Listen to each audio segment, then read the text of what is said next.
وہ خشک لب سوکھا گلا شیر خدا کی آل کا وہ تیرے ہونٹوں پر تری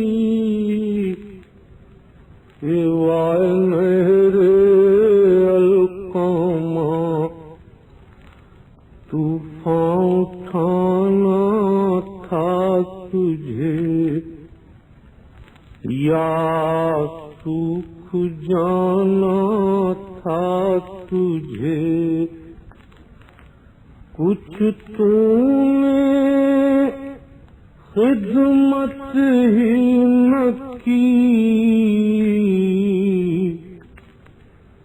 ایوائے میرے القامہ ایک مشک پانی کے لیے.